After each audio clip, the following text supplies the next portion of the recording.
Hi అండి, నేను మీ రజనీని. చూడండి, కూర కారం కానించి ఆవకాయ కారం కానించి ఎలా తయారు చేసుకోవాలి ఏంటి అన్నీ చూపిస్తాను. లిటిల్ కిచెన్లోకి వెళ్దాం. స్టార్టింగ్ అయితే ఇలా చూడండి, కాయలన్నీ కూడా ఇలా బరకం వేసుకొని నీట్గా మెయిన్ సెంటర్లో వేసేసుకొని చుట్టూ అందరం కూర్చొని ఇలా ముచ్చుకలు అయితే తీసేసుకుంటున్నాము. చూడండి, చక్కగా ప్రతి ఒక్కళ్ళం మా ఇంట్లో అందరూ కూడా ఇలా చుట్టూ కూర్చుని ముచ్చుకలు అయితే తీసేస్తాము నీట్గా. ఒక్కొక్కరికి ఒక గమళ పెట్టుకుని మయ్యాన్ని ఇలా అయితే వేసేస్తాము. మొత్తం క్లియర్ అయిపోతాయండి ఒకేసారి. ఫటాఫట్ ధనాధన్ ఈజీగా అయితే అయిపోతాయి. మా ఇంట్లో వాళ్ళందరం ఇలా కలిసి మెలిసి ఇలా అయితే తయారు చేసుకుంటాము.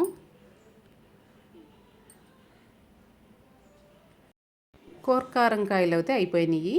చూడండి, ఇప్పుడైతే మనం ఇందులో ముచ్చుకుల్లో చిన్న చిన్న పీసులు ఉంటాయి కదా, అవన్నీ కూడా నీట్గా వేరేసుకుందాం. ఎక్కడ చిన్న పీస్ కూడా వదలొద్దు, పేస్ట్ అయితే అస్సలు పోవు. ఎర్రగా ఉన్న పీసులన్నీ తీసేసుకోండి. చూడండి, కూర కారం అన్నీ అయిపోయినాయి కదా. ఇప్పుడు ఆవకాయ కారం వేయండి. ఇలా చూడండి, మెలికలకాయలు. హాయ్ అండి, ఎండుమిరకాయలు ముచ్చుకలు అయితే అయిపోయినాయి. ఇప్పుడైతే ఎండ పోసేసుకున్నాము. చూడండి, ఇలా మెలికలకాయలు, సాదాకాయలు.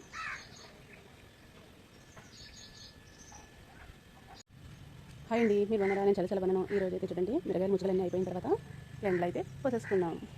ఇలా ఎండబెట్టేసుకుందాం. ఎండబెట్టిన తర్వాత కారాలు అది ఆడిచ్చేసుకుందామండి, పచ్చళ్ళకి, కూరలకి, అన్నిటికీ కూడా. చూడండి ఫ్రెండ్స్, ఇవి సాదాకాయలండి.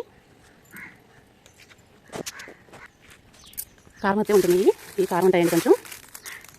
ఇలా అయితే తెచ్చుకొని ముచ్చుకలన్నీ తీసిన తర్వాత ఇలా ఎండలో అయితే ఎండపోసుకుంటాము. 2-3 రోజులు అయితే ఎండపోసుకోవాలి.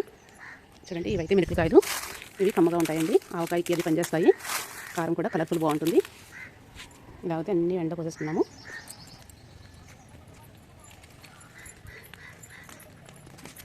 Bye bye friends. ఎండుమిరగాయలు అన్నీ ఎండబెట్టేసుకున్నాము. చూడండి, ఆవకాయ కాయలు, కూరకాయలు. ఇందులోకి కొద్దిగా ఆవకాయ కాయలు కలుపుకున్నాము. ఇందులోకి కూరకాయలు కలుపుకున్నాం, కొద్దిగా మిరపకాయలు. ఇలా అయితే తయారు చేసుకున్నాం. మెంతులు ఎండలో అయితే పెట్టేసుకున్నాము. జీలకర్ర నీట్గా బాగా చేసుకుని ఎండలో పెట్టేసుకోండి. పల్లుపు తెచ్చుకొని ఇలా ఎండలో పెట్టుకోండి. ధనియాలు ఇలా ఎండలో అయితే బాగా ఎండబెట్టుకోండి. కరివేపాకు లైట్గా ఇలా అయితే ఎండలో పోసుకోండి.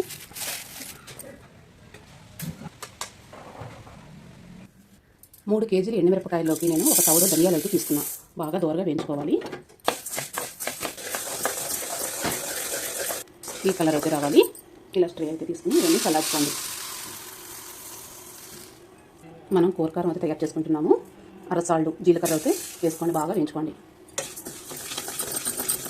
ఇలా కలర్ అయితే చేంజ్ అయిన తర్వాత ఇది కూడా చల్లార్చుకోండి. ఒక సాల్ట్ మెంతులు అయితే తీసుకోండి. ఇది కూడా దూరగా వేసుకోండి. ఈ కలర్లో కావాలి మెంతులు.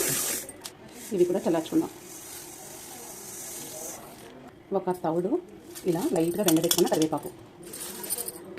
ఇవన్నీ కూడా బాగా వేసుకుందాం. కొంచెం కరకరలాడాలి, అలా అయితే వేసుకుందాం. చూడండి, ఈ కలర్ అయితే రావాలి, ఇలా కరకరలాడాలి.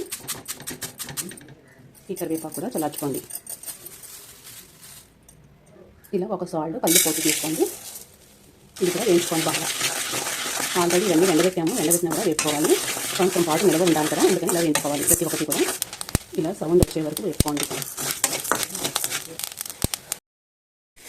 ఈ కల్లుప్పు కూడా చల్లార్చుకున్నాం బాగా.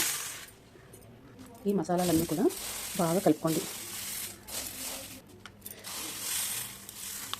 ఇలాగ కరివేపాకు ఇంత మ్యాష్ అయిపోవాలండి. ఇలా పొడవులాగా అయితే అయిపోవాలి. ఇంత కరకరలాడుతూ వేపుకోండి. కూర కారంలో కదా టేస్ట్ అయితే బాగుంటుంది. మనం ప్రతి కూరలోకి వేసుకోము, ఇలా అయితే ప్రతి కూరలోకి వెళ్తుంది. కంటి చూపు కూడా బాగుంటుంది. ఈ మసాలాలన్నీ కమ్మదనం ఇస్తాయండి. కూర కారానికి అయితే మనం ప్రతి కూరలోకి మసాలా విడిగా వేసుకుంటాము, కానీ కూర కారంలో ఇలా తయారు చేసుకుని వేసుకోండి. నేను కూర కారం మిరగాయలు అయితే నేను 3 కేజీలకి ఇన్ని మసాలాలు అయితే వేపుకున్నాను. ఇవన్నీ అందులోకి యాడ్ చేసి మిల్లుకి అయితే పంపిస్తాను. నెక్స్ట్ వీడియోలో మళ్ళీ కలుద్దాం. మిల్లుకి అయితే పట్టించేసాము. చూడండి, ఇలా మరుంగా అయితే ఉండాలి. ఆవకాయ కారం ఇది. నాకు 3 కేజీల కాయలకి అయితే ఇంత కారం అయితే వచ్చింది. ఒక నైట్ అంతా చల్లార్చుకోవాలి. చల్లార్చుకున్న తర్వాత బాటిల్లోకి నింపుకోండి. ఇది కూర కారం మసాలాలతో ఇలా అయితే మెత్తగా కాటికలాగా అయితే పట్టించుకోవాలి. ఇంత మెత్తగా ఉండాలి. నైట్ అంతా చల్లార్చుకోవాలి. ఇలా బాటిల్లో అయితే పోసుకుని చల్లార్చిన తర్వాత ఒక నైట్ పొద్దున్న మెత్తని జల్లెడితో జల్లించుకొని బాటిల్లోకి అయితే నింపుకుందాం. ఆవకాయ కారం, కూర కారం ఇలా అయితే జల్లెడ అయితే పట్టేసుకోండి. ఆవకాయ కారం అయితే మరుం జల్లెడ తీసుకోండి, కూర కారం అయితే మెత్తని జల్లెడ తీసుకోండి.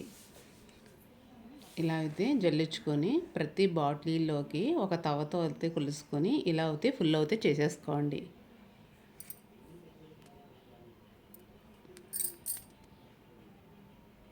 సంవత్సరం పాటు నిల్వ ఉండాలి కదా, ఇలా అయితే స్టోర్ చేసుకోవాలి ప్రతి ఒక్కళ్ళు కూడా.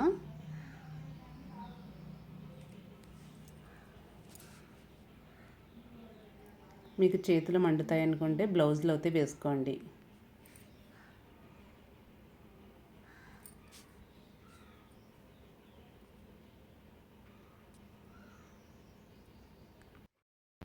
ఇలా మొత్తం జల్లించుకున్న తర్వాత అయితే చేతులు చాలామందికి మండుతాయండి. ఇలా ఎర్రగా అయిపోతాయి కదా, కారం అయితే పట్టేస్తుంది. బెల్లం నీళ్ళు, పంచదార నీళ్ళు పెట్టి కడుక్కోండి. చూడండి, కారాలన్నీ కూడా ఇలా అయితే యాడ్ చేసుకున్నాము. ఇది 3 కేజీలకి నాకు చూడండి 11 తవల సాల్ట్ వచ్చింది. ఇవన్నీ కూర కారాలు, ఇవన్నీ 4 తవల బాటిల్, 3 తవల బాటిల్ ఇలా అయితే స్టోర్ చేసేసుకున్నా. నా వీడియో నచ్చితే లైక్ చేయండి, షేర్ చేయండి, కామెంట్ పెట్టండి. నెక్స్ట్ వీడియోలో మళ్ళీ కలుద్దాం. Bye bye. ఈ కూర కారాలన్నీ కూడా ఫ్రిడ్జ్లో అయితే స్టోర్ చేసుకోండి. సంవత్సరం పాటు నిల్వ ఉంటుంది. ఈ ఆవకాయ కారం ఆవకాయ రోజుల్లో ఆవకాయ పెట్టుకున్న తర్వాత మిగిలింది అయితే స్టోర్ చేసుకోవచ్చు ఫ్రిడ్జ్లో. ఇలా అయితే కారాలన్నీ రెడీ అయిపోయినాయి. నెక్స్ట్ వీడియోలో మళ్ళీ కలుద్దాం. Bye bye. ఇలా ఫ్రిడ్జ్లో స్టోర్ చేసుకోండి. Bye bye.